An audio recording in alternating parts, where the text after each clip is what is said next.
브리핑하겠습니다.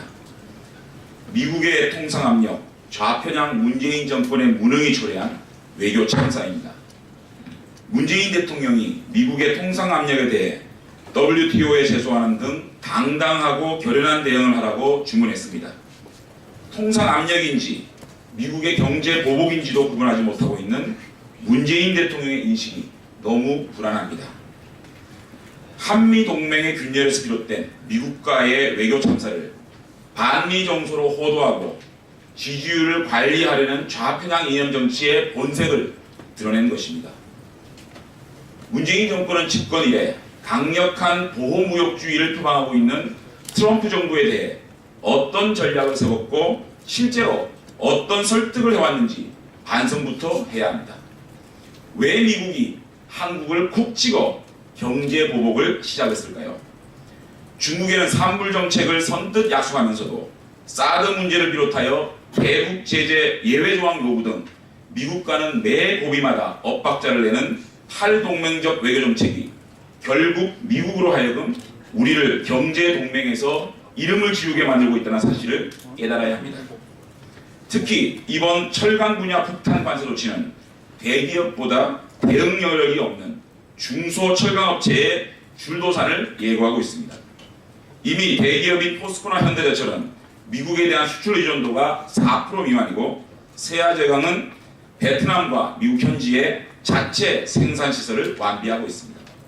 서민과 중소기업을 위한다는 정권이 자신들의 대미전략 부재와 통상무능으로 중소철강업자들만 힘들게 만들고 있습니다. 문재인 정권은 명심하기 바랍니다. 대미관계에 있어 외교, 안보, 통상 문제는 서로 분리될 수 없는 하나의 패키지입니다. 대미관계 전반에 켜진 경고등을 무시하고 또다시 철기난 반미 감정을 부추겨 미국과의 대립구도를 형성하며 미국에 대한 분노를 도구 삼아 책임을 회피하려 든다면 한미 동맹이 뿌리부터 흔들려 안보만이 아니라 경제에 있어서까지 돌이킬 수 없는 위기가 초래될 것임을 경고합니다. 문재인 정권은 더 늦기 전에 신노조 반기업 정책들을 대전환하십시오. 지난 13일 한국GM이 군산공장 폐쇄를 결정했습니다. 한국GM이 완전 철수한다면 직간접적으로 30만 국민들이 길거리로 내몰리는 역대 최악의 실직 사태를 맞이할 겁니다. 이 사태는 문재인 정권의 신노조 정책에서 기인한 대참사입니다. 한국GM은 지난 4년간 누적 적자가 2조 6천억 원에 달하는 상황에서 임금은 4.2%에서 2.7%까지 매년 상승했고 연간 1천만 원의 성과급 파티까지 하고 있었던 겁니다. 문재인 정권이 친노조 정책으로 노동의 경직성만 강화하고 기업을 범죄시하는 반기업 정책을 지속한다면 대한민국에는 전대미문의 일자리 공동화 사태가 벌어질 것입니다. 한국으로 온 다국적 기업은 강성 노조 등살에 한국을 떠나고 한국 기업들은 반기업 정책 등살에 한국을 떠난다면 대한민국에는 기업과 일자리가 아예 사라질 것입니다. 더 늦기 전에 문재인 정권의 신노조 반기업 정책의 대전환이 필요합니다. GM 사태를 떠나서라도 기업에게 마음껏 사업할 수 있는 자유를 보장하고 기업하기 좋은 나라로 만들어야 합니다. 또한 GM 문제를 다국적 기업의 먹튀로만 치부하면서 대량 실업의 눈물을 애국심으로 미국에 대한 분노로 물타기 하려는 것은 결코 용납될 수 없습니다. 한국GM에 대한 섣부른 혈세 지원은 더더욱 안 됩니다. 언제까지 강성노조의 임금 타령을 국민들 세금으로 메꾸어 줄 것입니까? 뼈를 깎는 자구 노력과 구조조정 그리고 GM 스스로 신기술과 재원을 마련할 수 있도록 유도해서 이 문제를 해결해야 합니다. 그동안 회사의 매출은 아랑곳하지 않고 성과급 파티한 강성노조가 결자 해지해야 합니다. 문재인 정권의 환상에 젖은 신노조 노동정책이 어떠한 참혹한 결과를 초래할 것인지 빨리 깨달아야 할 것입니다. 문재인 정권 인사들의 일자리 창출위원회를 전락한 일자리위원회 차라리 폐지하십시오.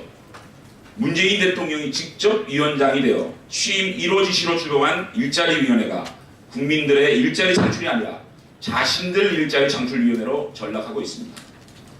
가장 충격적인 사실은 광주시장이라는 더 나은 일자리를 찾아 떠난 이용섭 전 부위원장이 30만 명의 일자리가 날아갈 수도 있는 한국 GM 폐쇄 결정 당일 일자리 100일 계획을 성공적으로 완수한 것을 자랑스럽게 생각하고 있다고 말했습니다.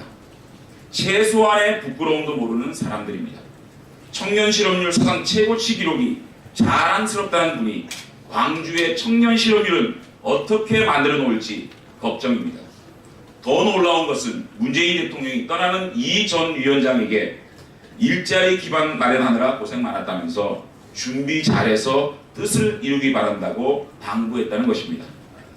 사상 최악의 일자리 상황에 아랑곳 않고 자신의 일자리를 위해 떠나는 분이나 일 잘했다고 격려하는 대통령이나 오로지 머리에는 지방선거뿐입니다.